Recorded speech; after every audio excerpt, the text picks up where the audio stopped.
firman yang ditaburkan, kita percaya tidak akan kembali dengan sia-sia. Haleluya.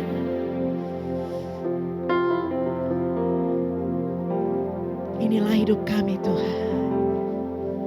Biarlah hati kami untuk menerima benih firman-Mu dalam kehidupan kami. Biarlah kami mengingat bahwa kami hidup karena anugerah Tuhan. Ku hidup karena anugerah-Mu. Tiada satu pun dapat ku banggakan, semua karena cinta-Mu. Ini hidupku, pimpin jalanku, kasih-Mu mengubah hidupku. Kau memilihku, selamatkan hidupku, semua karena cinta-Mu. Ini hidupku, pimpin jalanku, Yesus pegang erat tanganku, amin. Ku tak dapat hidup di luar kasih-Mu, Bapa. Jangan tinggalkan aku, Engkau alasan selamaku hidup. Bapak Ibu Saudara, mungkin di tahun 2021 sampai tahun 2022 kita mengalami suatu keadaan, yaitu virus corona. Begitu banyak terjadi. Mungkin banyak yang keluarga kita yang sudah dipanggil Tuhan, atau dalam pekerjaan kita yang terjadi membuat kita tidak bekerja, keekonomian kita rendah. Tetapi pada saat ini di tahun 2023 semuanya masih ada. Semuanya karena ada Tuhan. Semuanya karena rencana Tuhan. Amin. Bapak Ibu Saudara, kita ingat kebaikan Tuhan. Seperti saya diluputkan Tuhan pada saat tahun 2021 atau tahun 2022. Waktu itu saya dengan keluarga kami mengalami kena virus corona, dan saat itu saya sesak. Dan juga kita dapat juga info ya, Bapak Gembala tempat ini juga mengalami. Dan pada saat itu Tuhan melakukan mujizat yang luar biasa. Saya diluputkan, Bapak Gembala tempat ini juga diluputkan. Dan saya percaya bagian di tempat ini Tuhan luputkan. Amin. Dan itu pasti ada rencana Tuhan yang luar biasa. Mari kita angkat pujian ini, katakan, ku hidup karena anugerah-Mu. Tiada satu pun dapat ku banggakan, semua karena cinta-Mu. Amin. Ini hidupku, pimpin jalanku, kasih-Mu mengubah, kasih-Mu mengubah hidupku. Kau yang memilih kami Tuhan, selamatkan hidupku,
Yesus, pegang erat tanganku,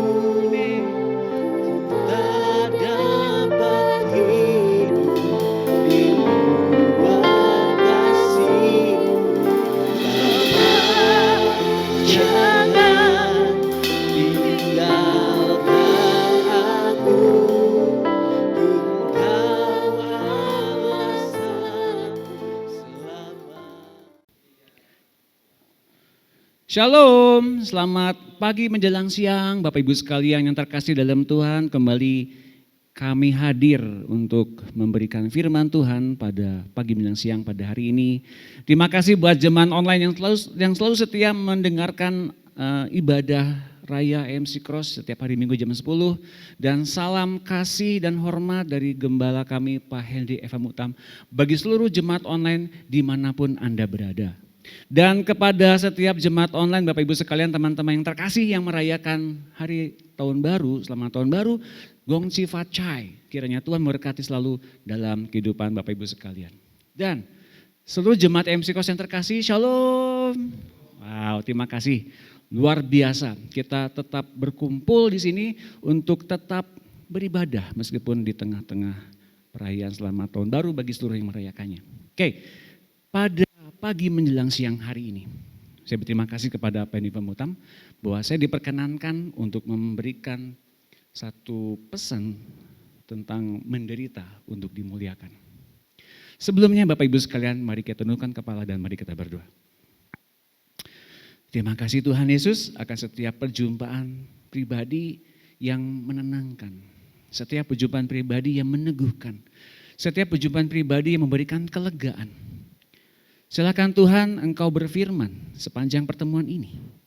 Apapun yang sedang kami hadapi, pergumulan yang kami geluti, setiap hadangan, hambatan, persoalan, masalah yang kami sekarang lihat di depan, bukanlah badai yang akan menggoncangkan dan meruntuhkan iman kami.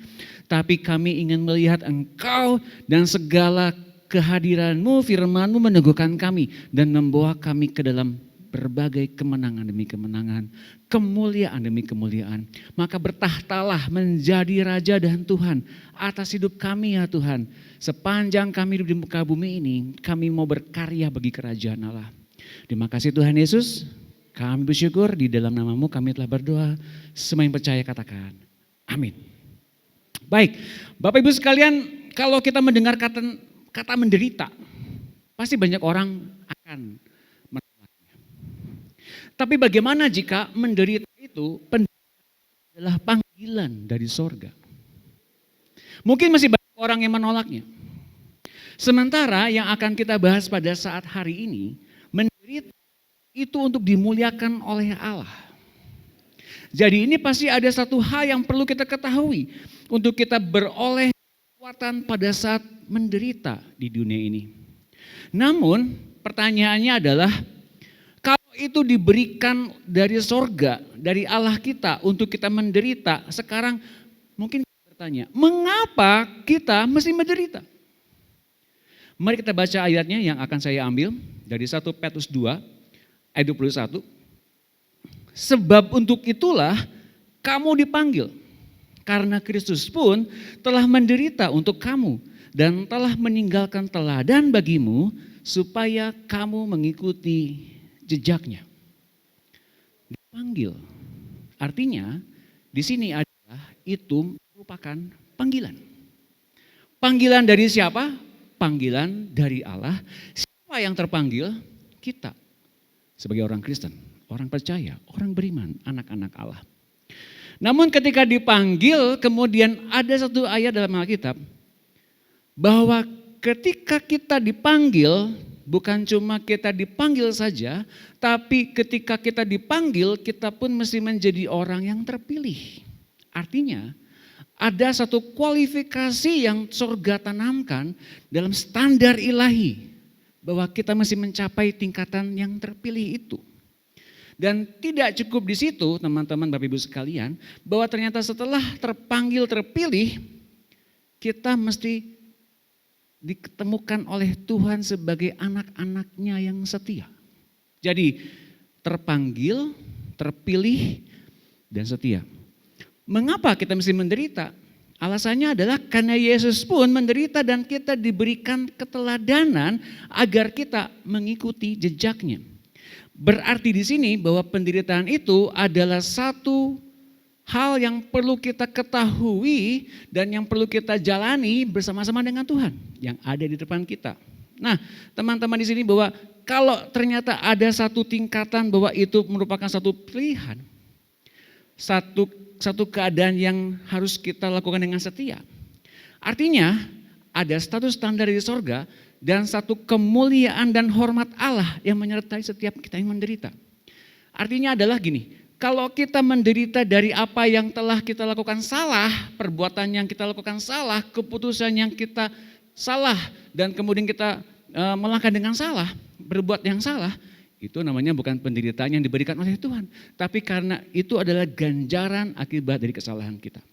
Tapi mari kita bahas di sini bahwa ternyata jejak penderitaan itu adalah satu hal kehormatan yang telah Tuhan juga terima dari Bapaknya. Karena jika Yesus pun menderita, ia pun dihormati dan diberikan kemuliaan oleh Bapaknya. Maka kita pun juga ternyata akan mengalami hal yang sama, bukan saja penderitaan yang sama, tapi kita mengalami penghormatan dan kemuliaan dari Allah kita. Sekarang mari kita ketahui mengapa Yesus harus menderita. Karena ini menjadi penting buat kita. Landasannya mengapa Yesus mau menderita. Selain karena dia terpanggil, selain karena dia dipilih oleh Allah, karena dia pun setia, mengapa dia mau menderita? Dalam Roma 6 ayat 10, saya membacakan bagi Bapak Ibu sekalian.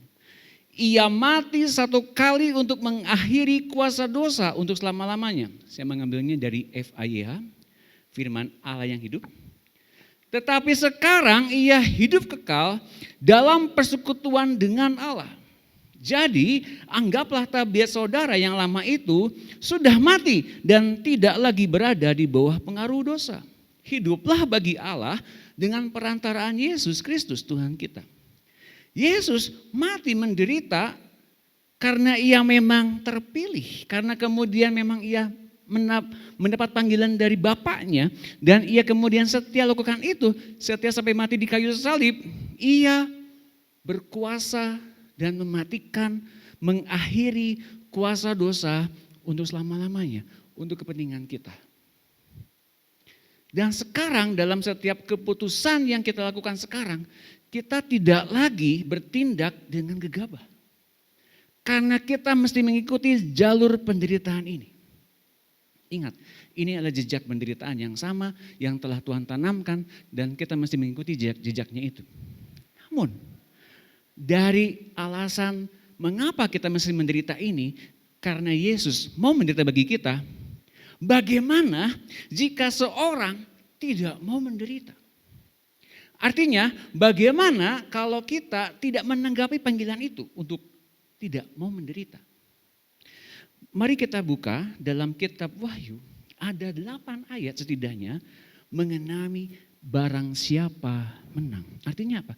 Hanya yang menanglah yang bisa mendapatkan semua yang dijanjikan oleh Allah. Ada 8 ayat. Yang saya bagikan adalah 2 ayat saja. Wahyu 3 ayat 21 contohnya. Barang siapa menang, ia akan kududukan bersama-sama dengan aku di atas tahtaku.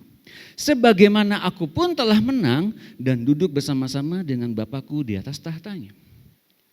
Dalam Wahyu 21 ayat 7. Barang siapa menang, ia akan memperoleh semuanya ini. Dan aku akan menjadi Allahnya dan ia akan menjadi anakku. Bapak Ibu teman-teman yang terkasih, kalau dikatakan barang siapa menang, artinya ia menetapkan standar. Tuhan kita menetapkan standar bahwa yang menanglah yang bisa mendapatkannya. Bagaimana kalau ada orang yang gak menang? Berarti gak mendapatkannya. Nah teman-teman yang terkasih, kalau kita mendapatkan satu pengertian ini kita bisa mengerti. Kalau kita menang atas apa? Kita menang atas apa? Sedangkan kalau Kalau kita mempunyai visi misi yang tidak jelas di muka bumi ini, hidup untuk kepentingan sendiri, hidup untuk mempunyai ambisi pribadi, hidup untuk kepentingan seseorang, sesuatu atau apapun itu, kita meleset dari jalur pendidikan sorga lewat jejak penderitaan Kristus. Sedangkan dunia yang sekarang kita tempati adalah justru dunia tempat penampian. Mereka yang lebih dari pemenang yang akan menerima apa yang dijanjikan Tuhan. Mengapa tadi dia katakan barang siapa yang menang? Mengapa sekarang saya membagikan tentang mereka yang lebih dari pemenang di dunia ini setelah ditampi, mereka yang akan menerima setiap yang dijanjikan oleh Tuhan. Mari kita baca ayatnya dalam Roma 8:35. Siapakah yang akan memisahkan kita dari kasih Kristus? Penindasan atau kesesakan atau penganiayaan atau kelaparan atau ketelanjangan atau bahaya atau pedang. Seperti ada tertulis, oleh karena engkau kami ada dalam bahaya maut sepanjang hari, kami telah dianggap sebagai domba-domba sembelihan. Tetapi dalam semuanya itu kita lebih daripada orang-orang yang menang oleh Dia yang telah mengasihi kita.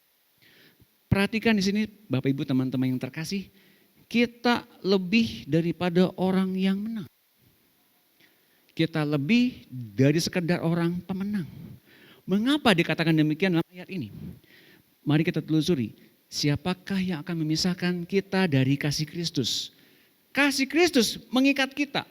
Setelah kita mengetahui bahwa Ia telah mati bagi kita, bahwa Ia telah menebus kita. Sekarang pun kalau Bapak Ibu sekalian, teman-teman dan saya sendiri pribadi berhadapan dengan Allah dalam penyembahan, dalam menyampaikan ucapan syukur, dalam menyembah Dia, memuji Dia di gereja ini. Sedangkan kita masih punya tuduhan, kita masih punya dakwaan, kita masih punya hati berdosa. Kita mungkin mempunyai satu pikiran-pikiran berdosa.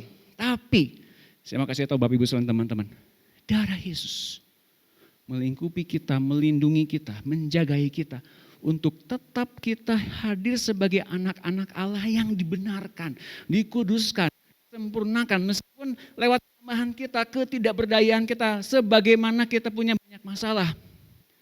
Respon kita adalah tetap menyembah Tuhan. Respon kita di tengah-tengah penderitaan adalah mengucap syukur kepada Dia, menyembah Dia. Itu yang dikatakan sebagai orang-orang yang lebih dari pemenang. Nah, dari penderitaan yang kita alami, bahkan dalam ayat ini dikatakan bahwa kita diserahkan kepada maut sepanjang hari. Oleh karena siapa? Oleh karena Tuhan. Tuhan tempatkan kita di wilayah-wilayah kegelapan. Bukan menjadi kita menjadi orang kegelapan, tapi untuk memancarkan terang di tengah kegelapan. Ini yang kita katakan, kita lebih dari pemenang. Mengapa kita dikatakan lebih dari pemenang? Mungkin kita bisa berkuar-kuar, mungkin kita punya satu kebanggaan, saya dimenangkan oleh Tuhan lewat masalah saya, penyakit saya disembuhkan, saya dibebaskan dari hutang, saya dibebaskan dari setiap masalah di dunia ini oleh karena saya bisa menyembah Tuhan. Mungkin kita bisa punya berkuar-kuar seperti begitu. Tapi apa arti lebih dari pemenang? Kalau kita lihat tadi ayat dikatakan begini, tetapi dalam semuanya itu kita lebih daripada orang yang menang oleh Dia yang telah mengasihi kita. Uluran sorga dari Tuhan kepada kita mengangkat kita dari lumpur dunia ini, dari lumpur dosa, dari kegelapan untuk masuk dilayakan menjadi anak Allah, agar kita menyatukan diri kita kepada Dia, menenggelamkan kita dalam kasih-Nya. Karena kasih-Nya itulah yang nutupi segala dosa kita, pelanggaran kita. Bahkan ketidakberdayaan kita akan menanggulangi dosa. Telah Ia lakukan dengan matinya di kayu salib.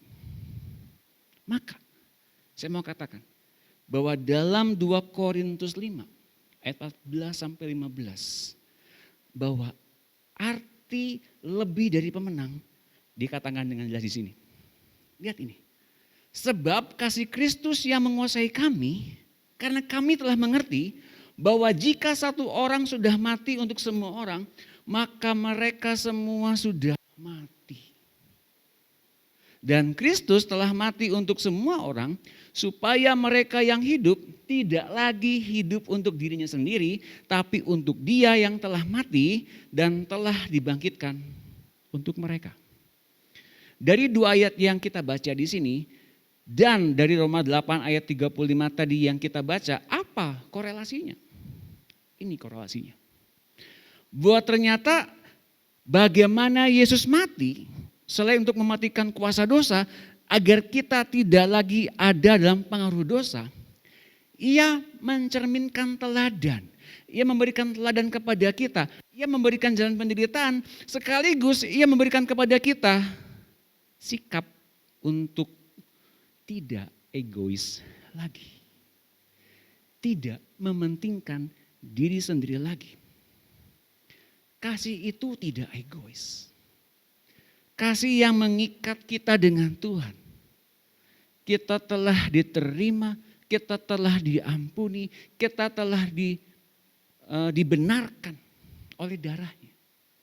Mengapa? Meskipun kita masih punya banyak hal yang perlu dibereskan, tapi karena kasihnya itu menutupi setiap pelanggaran kita. Kasih Tuhan kepada kita tidak egois. Ia punya kepentingan, Ia punya rencana, tapi entah kenapa sampai dengan kita bisa sampai pada tingkat tertentu dan itu mungkin masih jauh, tapi Tuhan tetap mau setia menanggulangi masalah-masalah kita. Tentu Tuhan ingin mempunyai dalam diri kita satu standar yang tinggi. Tentu Tuhan menginginkan adanya satu panggilan yang Ia telah berikan kepada kita dan kita mau meresponnya pada tingkat tertentu. Mungkin kita masih belum ke arah situ. Tapi ingat ini Bapak Ibu sekalian teman-teman, setelah kita mengetahui bahwa kasih yang Tuhan nyatakan kepada kita itu mencerminkan dan meneladankan kepada kita bahwa kita tidak lagi menjadi orang yang egois dan kita tidak lagi menjadi orang yang mementingkan diri sendiri lagi seperti dulu. Dan mari kita lihat kebenaran berikutnya dalam Ibrani 2 ayat 9. Karena seringkali kita mempunyai satu sikap penderitaan, kita ingin melihat Tuhan, saya sedang dapat masalah. Lihat saya Tuhan, tolong saya Tuhan. Dan ketika tidak ada orang yang mengetahui bahwa kita punya masalah, kita kemudian memprotes mereka. Mengapa engkau tidak menolong saya? Mengapa engkau tidak membantu saya dalam setiap kekurangan-kekurangan saya? Ini yang terjadi bahwa kita tidak lagi menjadi orang yang mementingkan sorga, tapi lebih mementingkan bagaimana kita bisa menanggulangi masalah kita pribadi. Tapi kita lihat Yesus sekarang ini dalam Ibrani 2:9. Tetapi Dia untuk waktu yang singkat dibuat sedikit lebih rendah daripada malaikat-malaikat. Yaitu Yesus kita lihat yang oleh karena penderitaan maut dimahkotai dengan kemuliaan dan hormat supaya oleh kasih karunia Allah Ia mengalami maut bagi semua manusia. Yesus dengan segala kemegahannya, dengan segala kemuliaannya, Ia mau sedikit lebih rendah dibanding malaikat-malaikat.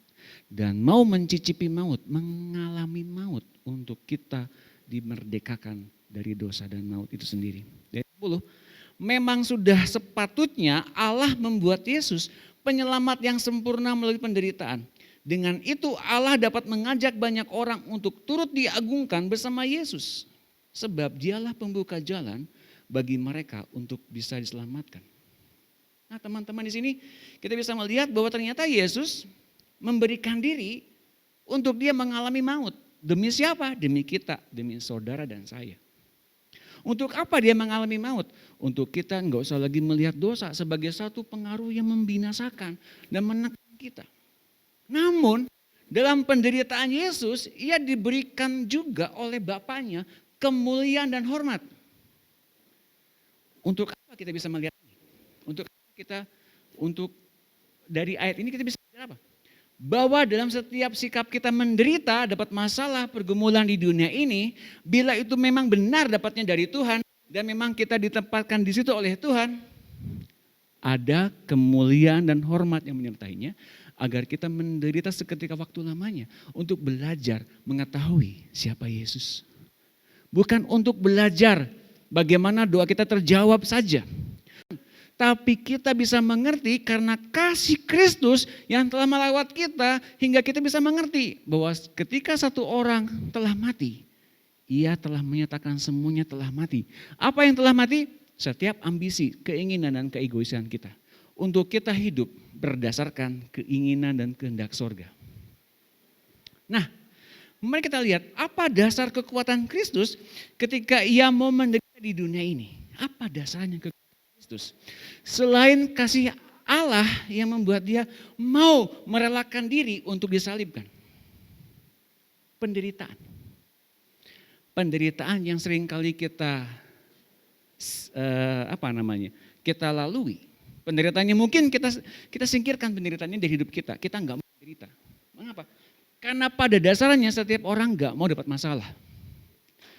Tapi penderitaan ini adalah sarana ternyata untuk mendapatkan kemuliaan dan penghormatan dari Allah. Bukan untuk membebani kita untuk ternyata kita menjadi orang yang terjumus dan berbagai-bagai penderitaan yang menurut dunia ini dapat masalah ya, dapat kematian yang tidak menyenangkan. Tapi rupanya kalau kita benar dalam tindakan iman, ngikuti jejak Tuhan Yesus, kita ini sedang mendapatkan penghormatan dan kemuliaan dari Allah untuk memperoleh kemuliaan Tuhan. Dalam penderitaan, saya mau katakan, ada maksud Allah dalam diri kita yang mempunyai satu maksud untuk kita punya arahan ke arah apa? Ke arah kemuliaan hormat Allah itu. Jadi Bapak Ibu sekalian teman-teman mohon jangan asal mau menderita begitu saja. Tapi biarkan Tuhan Yesus berdaulat atas hidup kita. Untuk memberikan kepada kita hati dan mata yang bisa melihat ke arah Yesus. Apa yang sedang ia ubahkan dalam hari-hari ini ketika kita menderita. Dalam 1 Petrus 1 ayat 6. Bergembiralah akan hal itu. Sekalipun sekarang ini kamu seketika harus berduka cita oleh berbagai-bagai pencobaan. Kita mungkin mengalami pencobaan, ujian, penderitaan. Hal yang gak menyenangkan terjadi atas hidup kita. Tapi lihat ini, maksud semuanya itu ialah untuk membuktikan kemurnian imanmu yang jauh lebih tinggi nilainya daripada emas yang fana yang diuji kemurniannya dengan api. Sehingga kamu memperoleh puji-pujian dan kemuliaan dan kehormatan pada hari Yesus Kristus menyatakan dirinya. Dalam penderitaan ada kemuliaan dan ada penghormatan. Tujuannya jelas untuk kita menerima kemuliaan ketika Yesus menyatakan dirinya dalam kemuliaan. Kalau ketika kita menderita tanpa arahan yang jelas dari Tuhan, ketika Yesus dimuliakan, kita cenderung menjadi orang yang ingin cepat naik ke sorga. Padahal masalah kita di dunia belum beres. Pertentangan, perselisihan, mungkin utang-utang ke bank, mungkin utang-utang ke orang-orang belum beres. Dan pengangkatan atau hidup orang percaya yang diarahkan kepada pengangkatan menjadi jalan keluar satu-satunya. Tapi ninggalin utang yang banyak. Enggak seperti itu. Enggak seperti begitu. Karena sesungguhnya dalam penderitaan kita di muka bumi ini, kita akan keluar sebagai emas yang murni yang keluar dari tungku api penyucian. Tungku api pemurnian. Dan inilah yang sedang Tuhan nyatakan kepada kita. Mungkin bahasa kerennya dikatakan baptisan api. Ya. Untuk membuktikan apa? Kemurnian iman kita ngikut jejak Tuhan. Benar apa tidak? Nah, dalam penderitaan ada maksud Allah. Sekarang maksud Allahnya dalam hal ini tujuannya apa? Selain kemuliaan dan hormat itu. Bagaimana ketika kita mengarah ke sana? Tahu dari mana kita sedang diarahkan ke sana oleh Tuhan? Arahannya jelas, tapi dalam perjalanan kita bisa menemukan, selain kita sudah menemukan bahwa hidup kita bukan milik kita lagi, tapi kasih Kristus yang menangkap kita dan melawat kita, hingga kita tidak lagi menjadi orang egois. Kalau berangkat dari situ, maka kita bisa menemukan akhirnya Kristus dimanifestasikan di dalam hidup kita.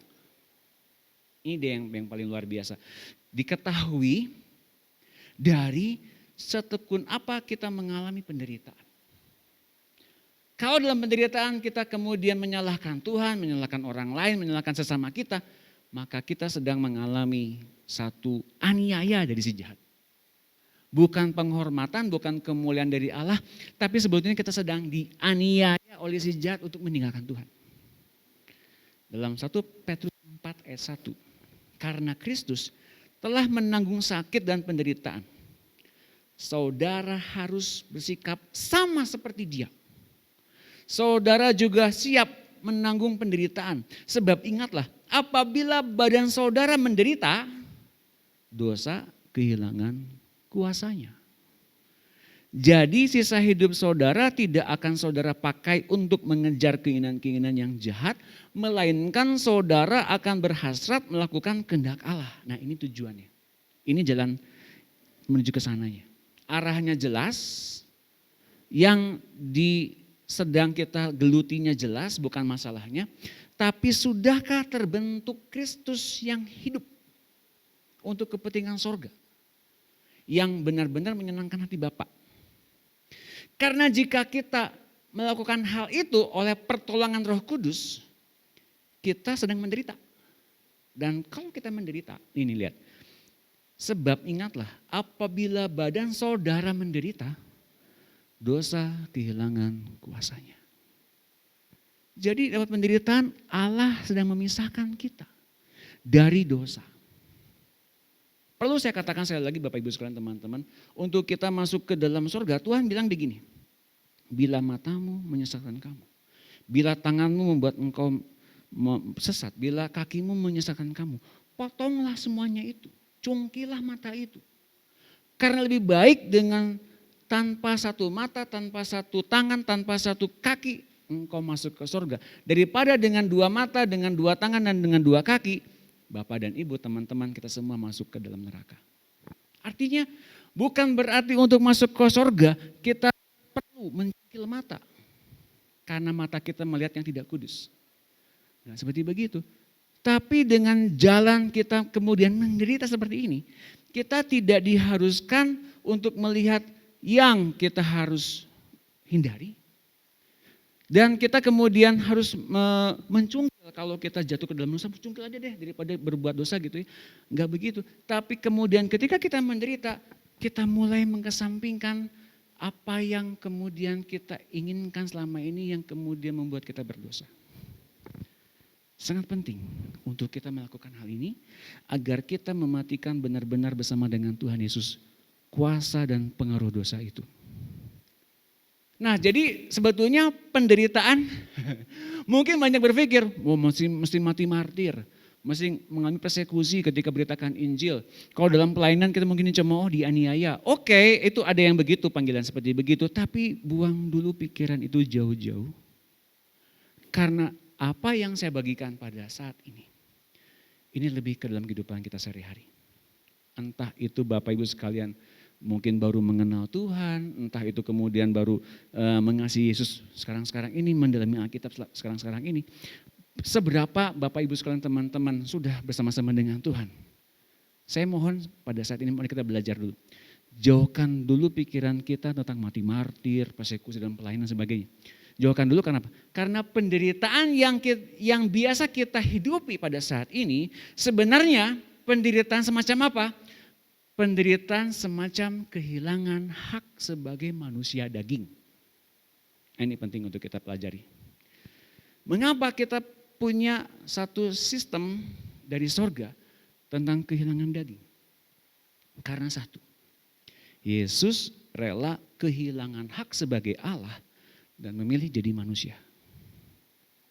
Wow, Yesus mengesampingkan kealahannya untuk memilih jadi manusia, untuk kita dimenangkan oleh Dia.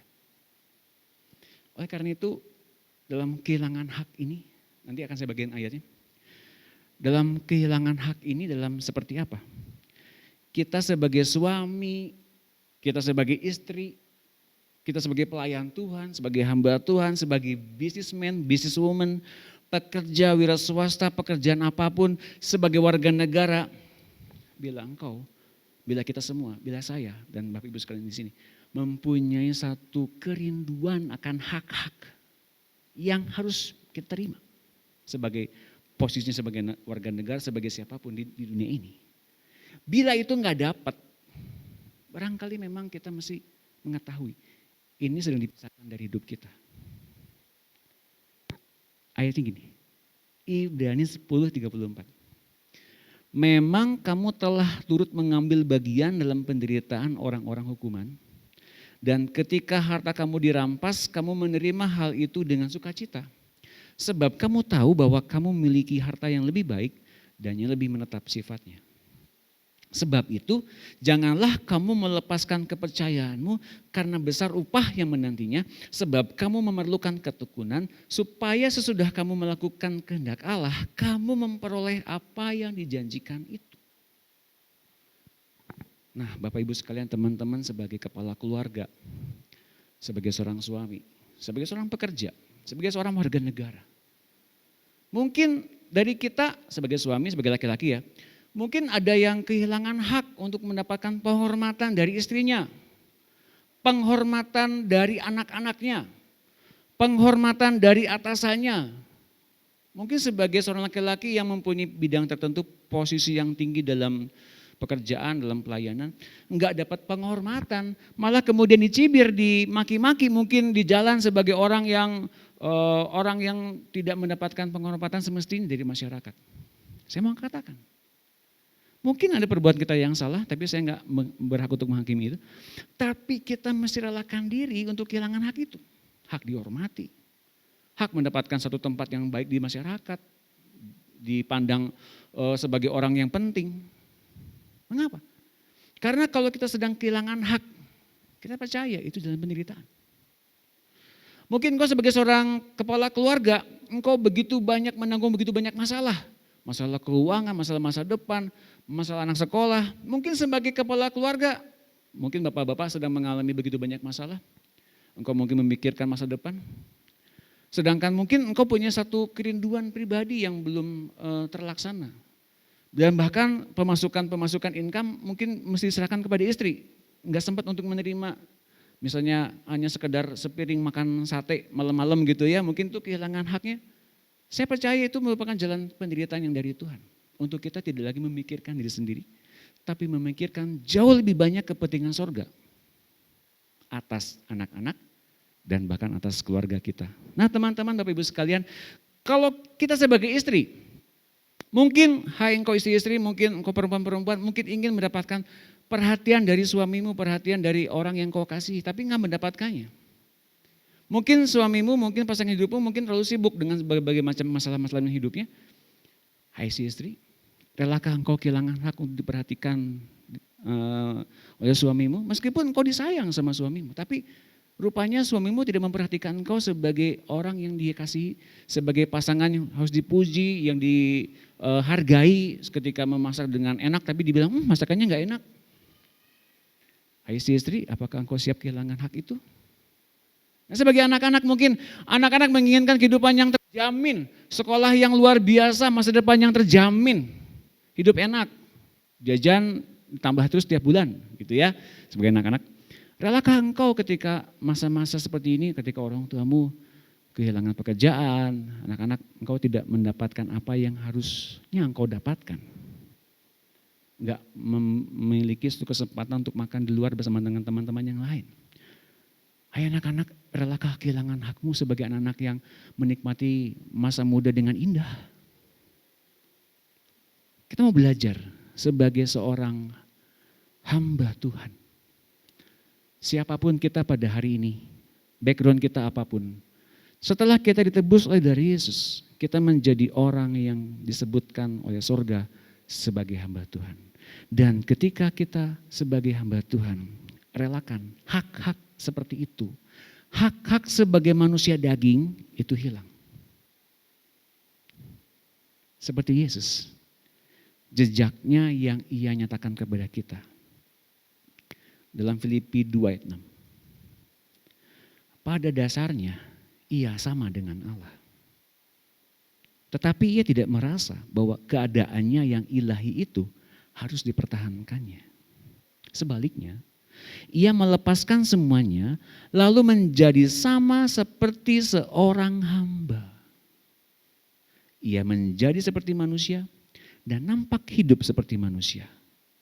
Ia merendahkan diri dan hidup dengan taat kepada Allah sampai mati, yaitu mati di salib.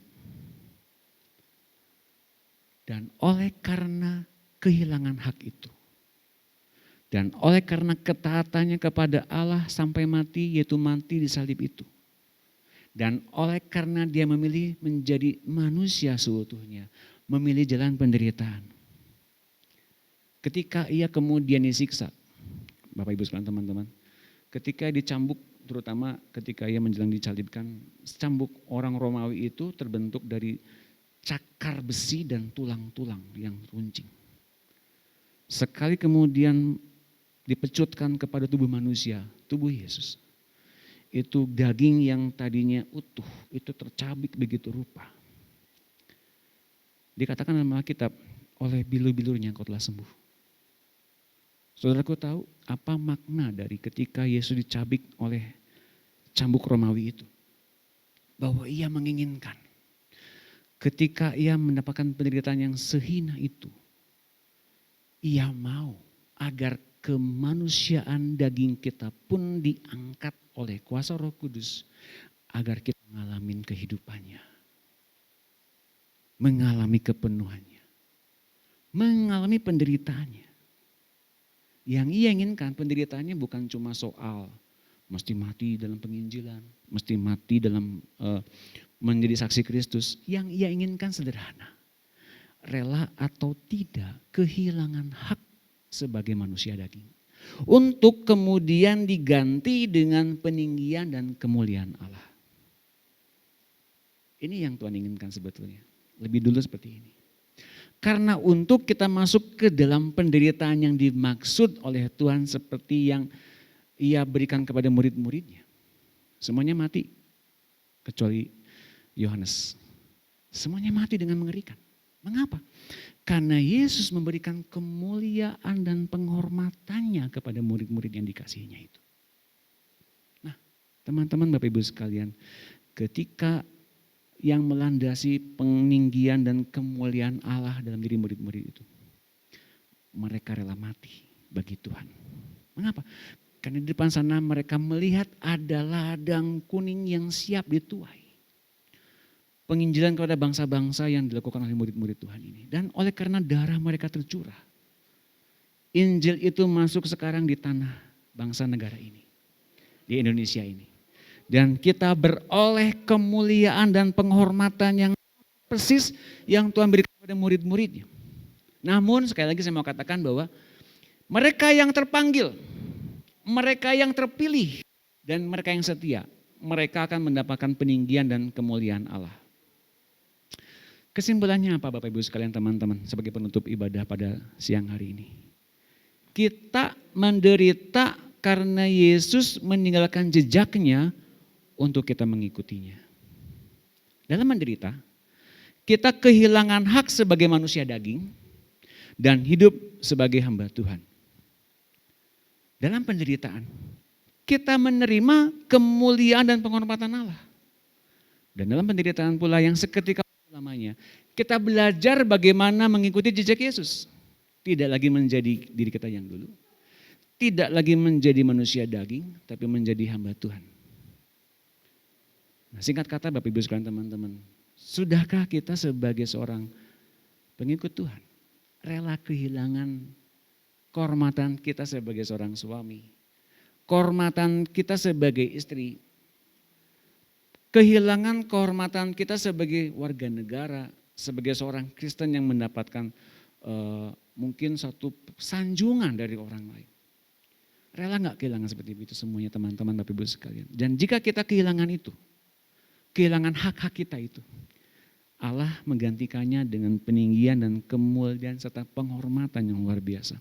Agar kita bisa sanggup berjalan bersama dengan Tuhan di dunia ini dan dimenangkan dalam penderitaan. Untuk masuk ke dalam kemuliaan. Mari kita tundukkan kepala dan mari kita berdoa. Tuhan Yesus, hamba-Mu selesai bicara. Menyatakan lewat hamba-Mu. Nyatakan secara pribadi kepada mereka masing-masing siang hari ini. Dan biarlah Roh Kudus yang telah Kau berikan juga di hati kami masing-masing. Menerjemahkan kepada kami masing-masing bentuk penderitaan apa. Kehilangan hak seperti apa yang harus kami terima untuk kami mendapatkan sepenuhnya hidup-Mu, ya Tuhan. Mari Roh Kudus, Engkau yang menerjemahkan semuanya hingga kami beroleh jejak yang pasti untuk benar-benar mengikuti Tuhan sampai di akhir pertandingan iman kami. Untuk mendapatkan sepenuhnya kemuliaan, peninggian, dan kehormatan dari Allah kami. Roh Kudus, kami mengasihi-Mu, lindungi kami dari yang jahat, lepaskan kami dari setiap pengaruh dan pikiran dosa, Engkau yang paling tahu, dan biarkan kami melekat di hati Tuhan senantiasa. Dan silakan setelah acara ini selesai, pimpin kami seminggu ini untuk kami mengalami Tuhan Yesus dalam kehidupan kami. Mari Tuhan Yesus, bekerjalah, bertahtalah sebagai Tuhan dan Raja atas hidup dan tubuh kami. Berkati melimpah jemaat MC dengan berkat dan urapan yang khusus. Jadikan mereka sebagai tanda-Mu yang ajaib, menangkan mereka dalam setiap pergumulan mereka. Dengan firman-Mu, dengan perkataan-Mu, dengan hidup-Mu yang berlimpah-limpah itu.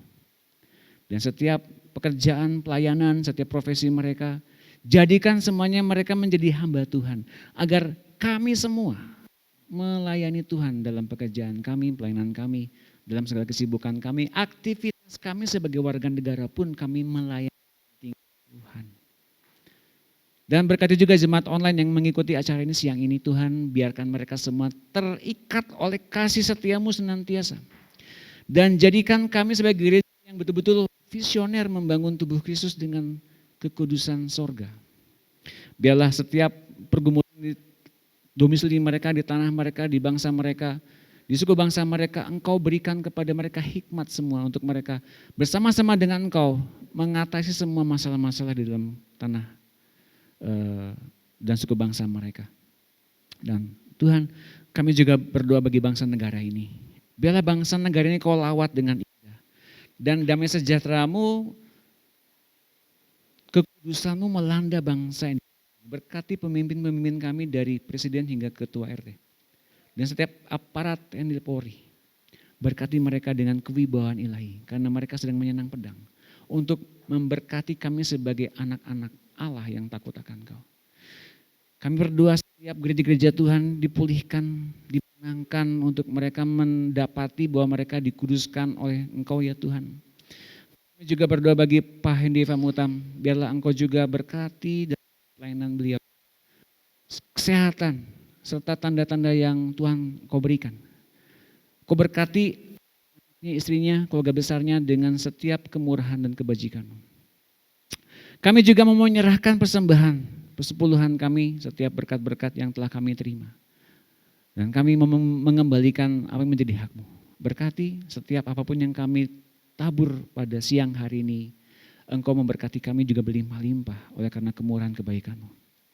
Dan biarlah setiap pengelolaan hikmat Engkau nyatakan kepada mereka.